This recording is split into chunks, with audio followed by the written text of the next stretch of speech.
할렐루야. 옆 사람에게 이렇게 인사합니다. 한 주간도 좋은 일만 있기를 원합니다.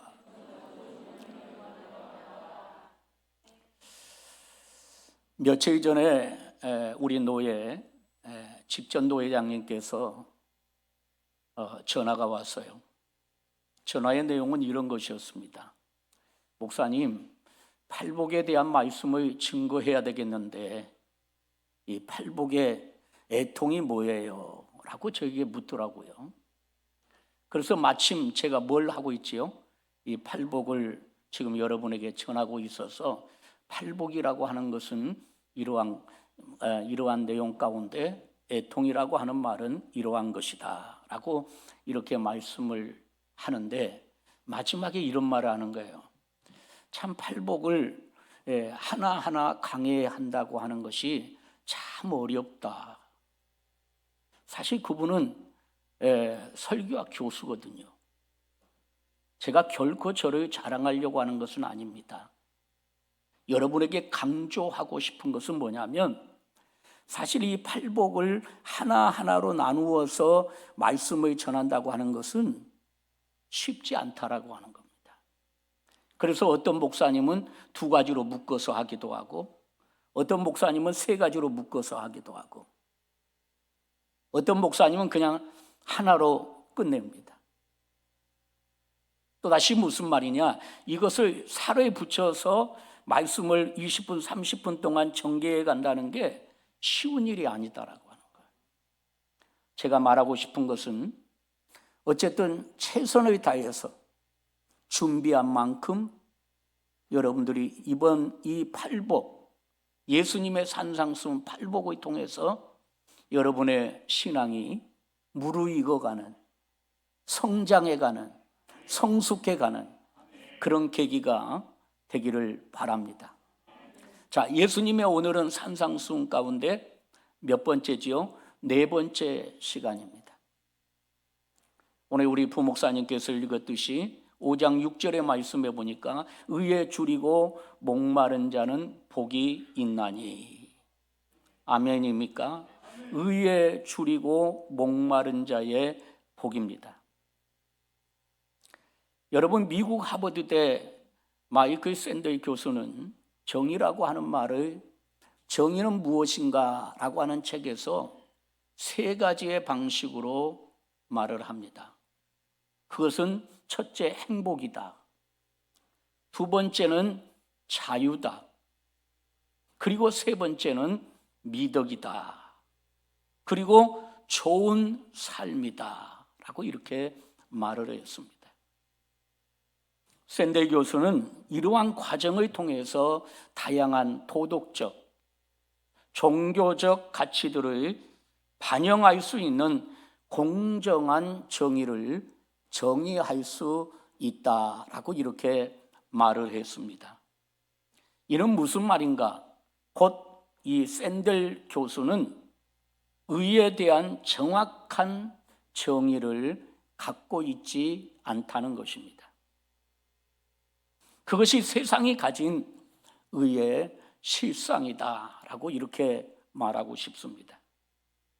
그러면 예수님이 말하고 있는 의는 무엇인가? 예수님이 말하고 있는 의란 무엇인가? 그 바른 정의를 저와 여러분이 먼저 살펴보십시다. 먼저 생각해야 될 것은 하나님의 관점에서 보는 하나님의 의를 살펴보자고 하는 것이에요.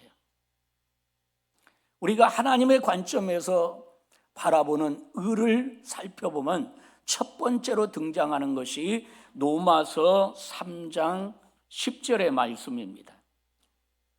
로마서 3장 10절 말씀에 보면 같이 읽어볼까요?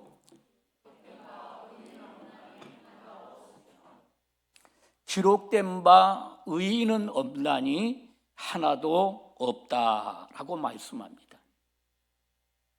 하나님과 1대1로 정직하게 대면해 보면 단 한 사람도 하나님 아버지 앞에서 의롭다고 말할 수 있는 그러한 사람은 없다는 것이 성경의 가르침입니다.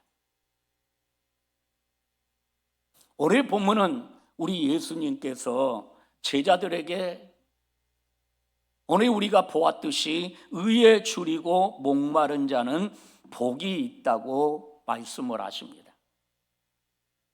그럼 왜 제자들에게 의에 줄이고 목마른 자는 복이 있다고 말씀하셨을까? 라고 하는 그 당시의 배경을 먼저 살펴보면, 당시 예수님께서 복이 있다고 하신 대상은 로마의 식민지 백성들, 다시 말하면 유대인들이었다라고 하는 것입니다.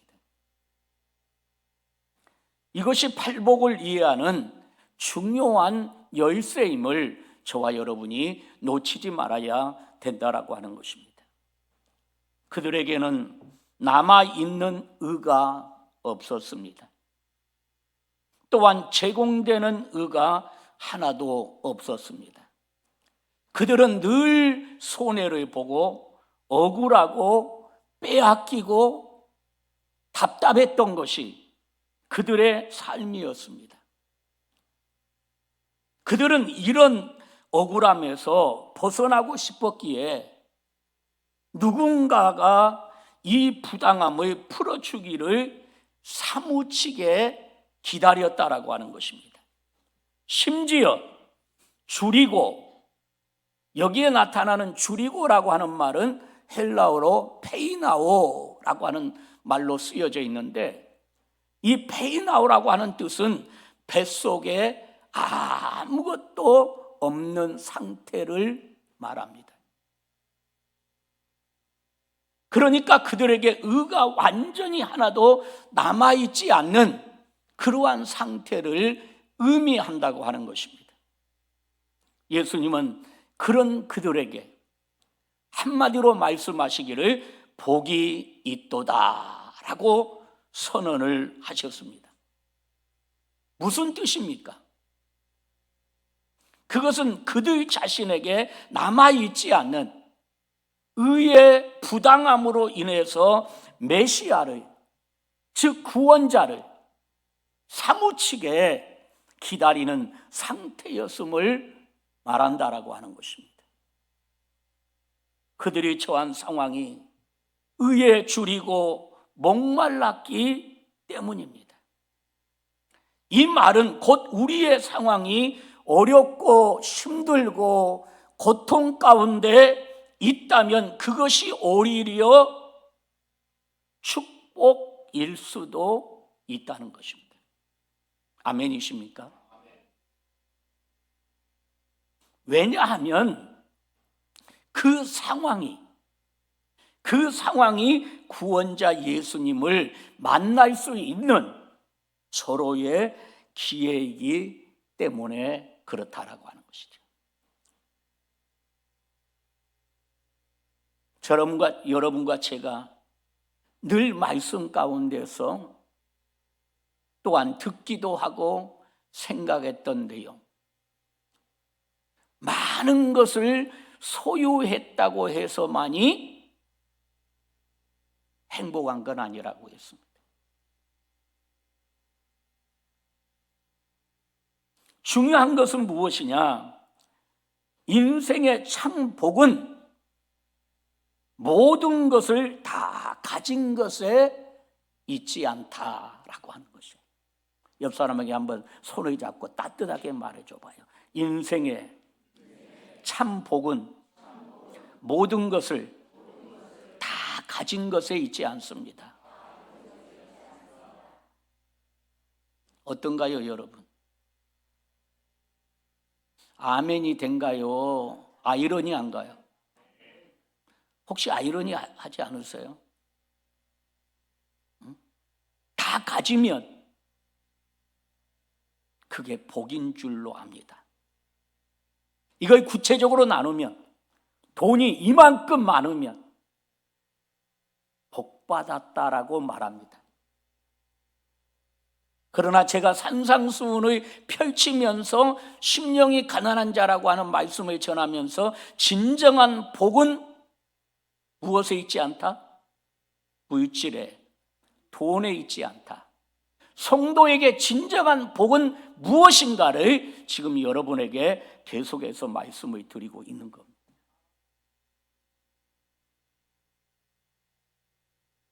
진정한 복은 물질의 개념이 아니다라고 첫 시간에 여러분에게 말씀했어요.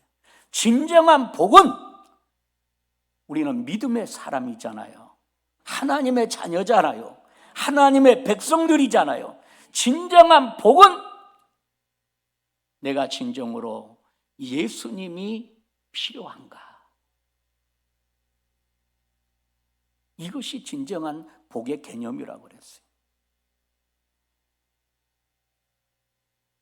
예수님이 보고 싶어서, 예수님의 사모해서, 예수님이 말씀하시는 그 말씀을 듣기 위해서 하나님의 거룩한 전에 나와서 찬송하면서 하나님의 경배하면서 드려지는 모든 것들, 이 안에 진정한 복이 있다는 것이에요.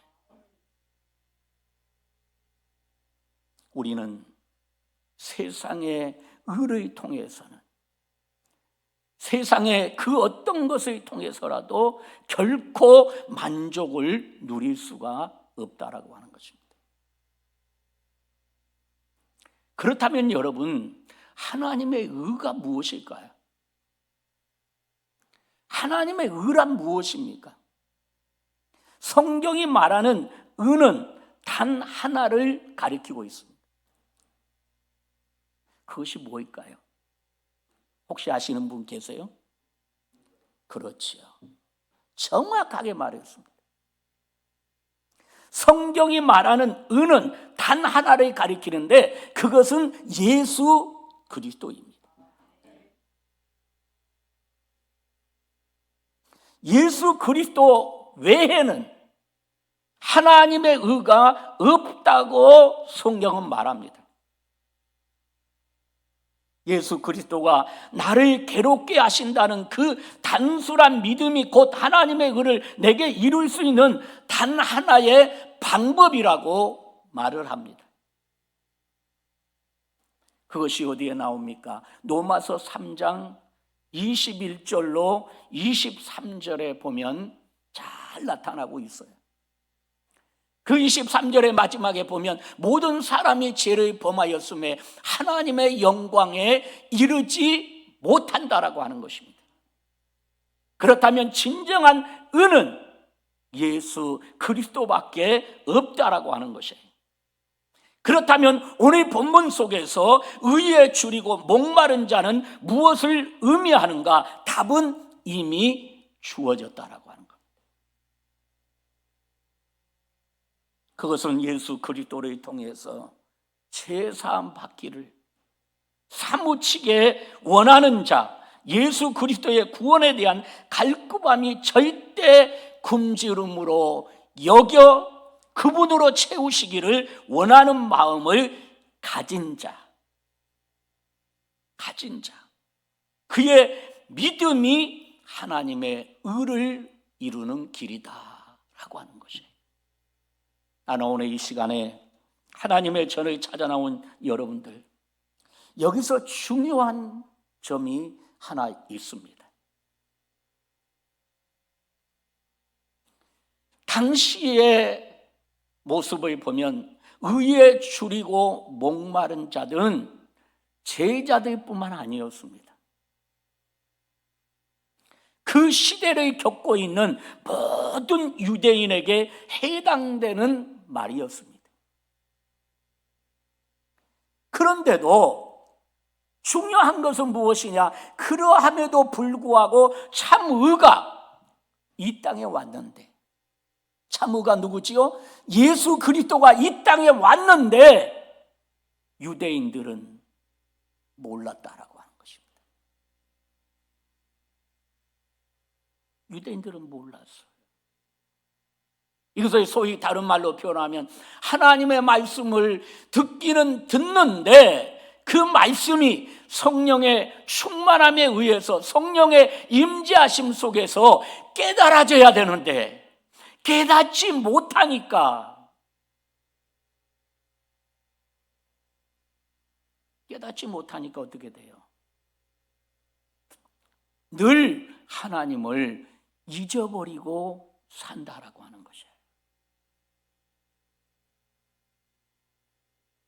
남들이 바라볼 때는 크리스찬 같은데, 남들이 바라볼 때는 하나님의 경외하는 자 같은데, 실상 내 삶을 돌아보면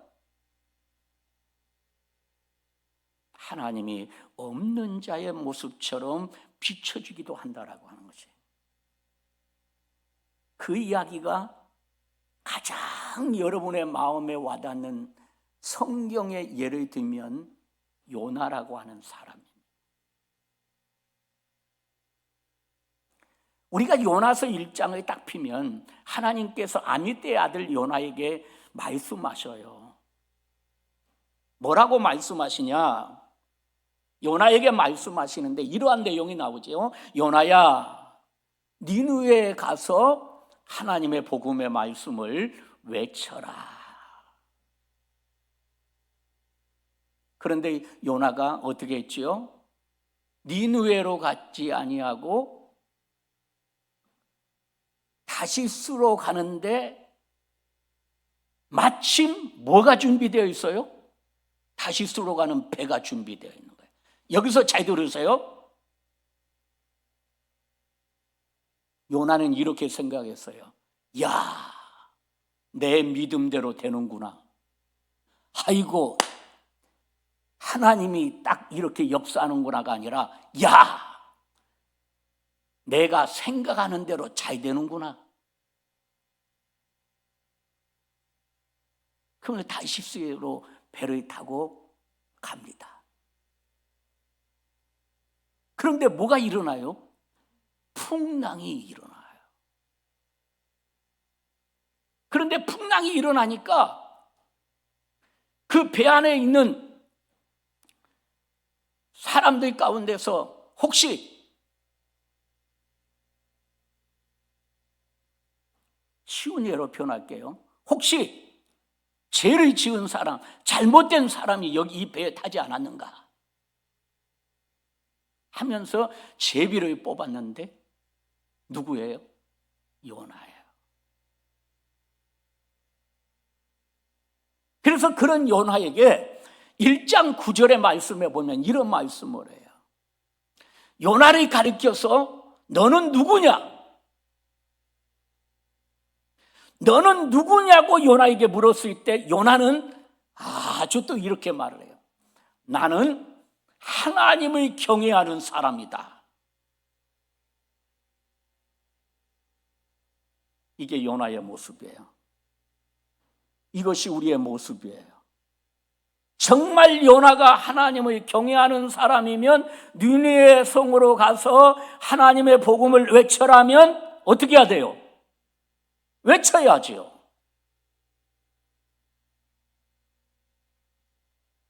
그런데 배 안에 있는 사람들이 요나를 향해서 너는 누구냐라고 하니까 하나님을 경외하는 사람이다. 이렇게 말을 해요. 잘 생각해 보세요. 앞뒤의 문맥을. 어떻게 하나님을 경외한다고 하면서 요나의 삶은 그렇게 살아가냐 이 말이에요. 옆 사람에게 거룩한 충격을 줘봐요. 당신이 꼭 그런 사람 아니에요? 이 말이 굉장히 중요합니다. 하나님이 있는 것 같은데 하나님을 믿는 사람인데 삶은 하나님이 없어요. 내 맘대로 살아요. 그리고 주일날이 되면 어디 와요? 또 하나님 경외하러 와요. 그러면 제가 충청도 말로 뭐라 그랬어요? 못 쓴다 그랬어요.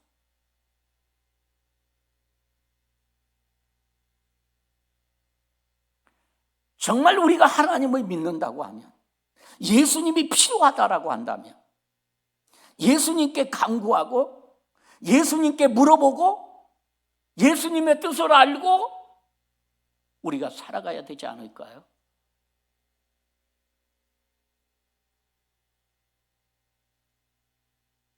죄송해요. 성전 안에서 예배 드릴 때는 크리스찬 같은데 진정한 내 삶 속에서는 크리스찬의 모습이 보이지 않더라.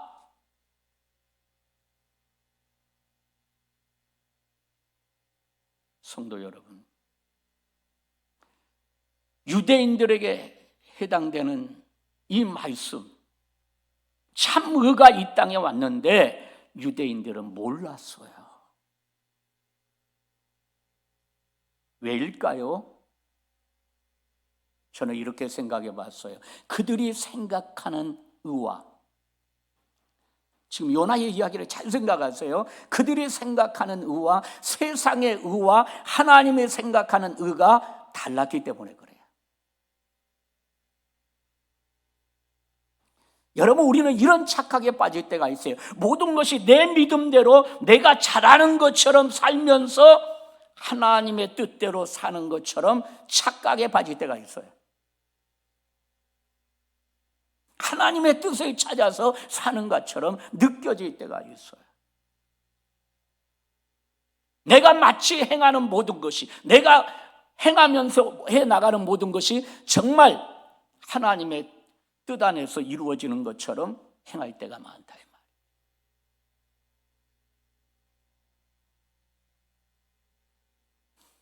그것이 누구였느냐? 유대인들이었어요. 유대인들. 예수님이 왔는데도 몰라요.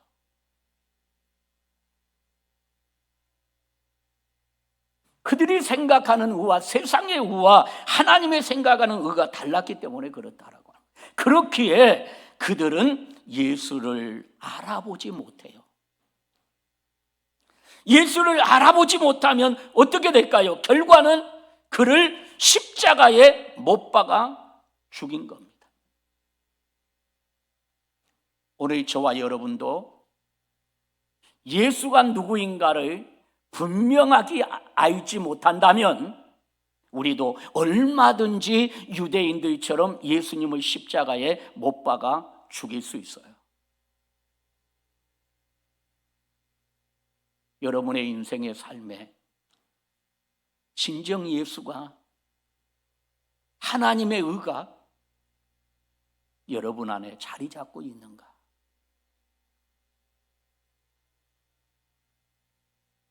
여러분, 우리는 예수님이 다시 오실 것을 믿습니까? 예수님이 다시 오실 것을 믿는다면 우리는 아무렇게나 살 수는 없잖아요. 정말 예수님이 오신다면, 가장 쉬운 예로 말할게요. 정말 천국이 있다면, 이 말에 좀 더 이해시키기 위해서 말한다면, 정말 천국이 있다면 반드시 우리가 천국에 들어가기 위해서는 심판이 한 번 있어요. 심판이. 한 번 죽는 것은 히브리서 9장 27절에 보니까 한 번 죽는 것은 뭐예요? 정한 이치예요. 정한 이치.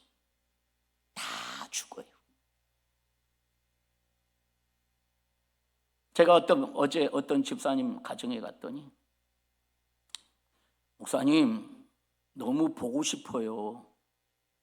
한번 오셨으면 좋겠네요. 제가 그랬거든요. 설 전에, 집사님 제가 설 세고 갈게요.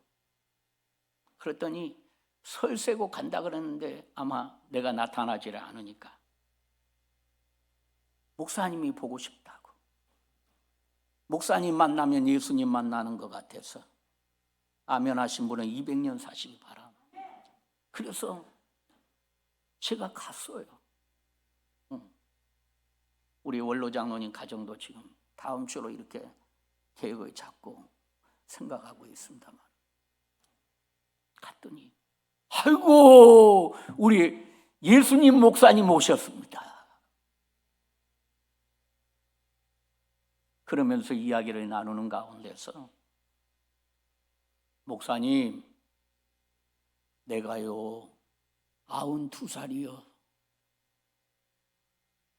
지금 여러분 누군지 알겠죠? 92살이요. 근데 그때 요즘은 이정희 권사님이 그렇게 생각이 나. 우리 교회 오랫동안 다신 분은 이정희 권사님 누군 줄 알까요? 그분이 밥 차려놓고 집사님 같이 밥 먹게 와. 옆에 살았으니까 옛날에는 집사님 밥 먹게 와. 그러는데 요즘 그 권사님을 생각하면서 내가 그 권사님한테 빚을 너무 많이 졌다는 거예요. 나는 아무것도 못 해줬다고. 그런데 나는 왜 92살이고 왜 그런 말을 할까? 그러면서 제가 대화를 나눈 가운데 이런 말이 있어요. 집사님은 100살까지 사실 거야. 그러니까 하는 말, 목사님 그런 말 하지 마! 하는데 그런 말 하지 마라고 하는 그 얼굴 속에는 미소가 담겨져 있더라고요.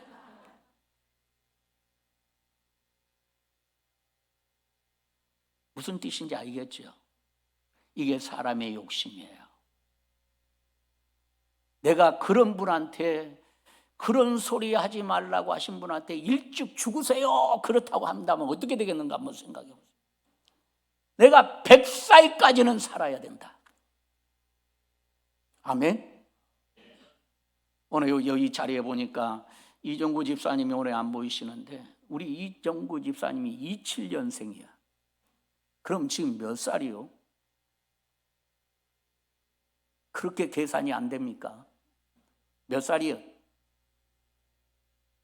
27년생이면 99이야. 오늘 감기 기운이 있으셨는지 오늘 보이질 않는 것 같은데 우리 교회는 보통 100살까지 삽니다. 100살. 장수하는 교회, 장수하는 교회. 우리 정정래 권사님도 100살까지 살고 우리 원로 장로님도 100살까지 살고 또 누가 100살까지 살고 싶어요? 응? 오늘 하나님 아버지 앞에서 나도 100살까지 살고 싶어요 라고 말한다면 하나님이 100살까지 살게 해주시지 않겠어? 누군데? 하나님 자녀잖아요. 이런 이야기 하다 보면 또 시간이 너무 많이 가요. 어쨌든 제가 여러분들에게 말씀드리고 싶은 것은 뭐냐? 하나님의 의가 왔을 때 유대인들이 예수 그리스도인지를 알지 못했다라고 하는 것이에요. 진정한 의는 예수밖에 없어요. 아멘이십니까? 우리는 무엇이 정의인지 모르는 자들이라는 것을 인정해야 돼. 인정해야. 응? 유명한 박사님이라 할지라도 진정한 의를 몰랐다라고 하는 거예요. 마이클 샌들 교수는 진정한 의가 뭔 줄을 몰랐어요. 정의가 무엇인 줄을 몰랐어요. 그래서 정의는 행복에서 온다. 자유에서 온다. 미덕에서 온다. 그리고 좋은 삶이다. 그래서 도덕적으로 종교적 가치 그런 의미로 살아가는 것이 의를 이루는 것이 아니에요. 성경에서 말하는 진정한 의는 오직 예수밖에 없다. 그래서 팔복을 통해서 우리에게 주고 있는 것은 예수입니다. 예수. 내가 보여지는 것이 아니고 예수가 보여진다라고 하는 것이지. 그래야 하나님의 의인 예수 그리스도가 보여진다라고 하는 것이지. 나는 하나님 앞에 죄인이고 의인은 없나니 하나도 없다고 하는 그러한 사실을 알 때 진정한 의가 되시는 예수가 보일 것이다라고 하는 것이죠. 그것이 바로 오늘 5장 6절에 말씀하고 있는 의에 대해 목마른 자가 궁극적으로 도달할 수 있는 진리라고 하는 사실입니다. 이것을 여러분 마음판에 잘 새기고 이 팔복의 강에 한 절 한 절에서 주는 의미를 마음속에 잘 새겨서 정말 여러분들이 영혼이 잘 되고 범사가 잘 되고 강건해지고 들어가도 나가도 복을 받고 여러분 정말 하나님 안에서 영육의 복을 누리는 우리 모든 성도들이 되기를 주의 이름으로 축복합니다. 기도합니다.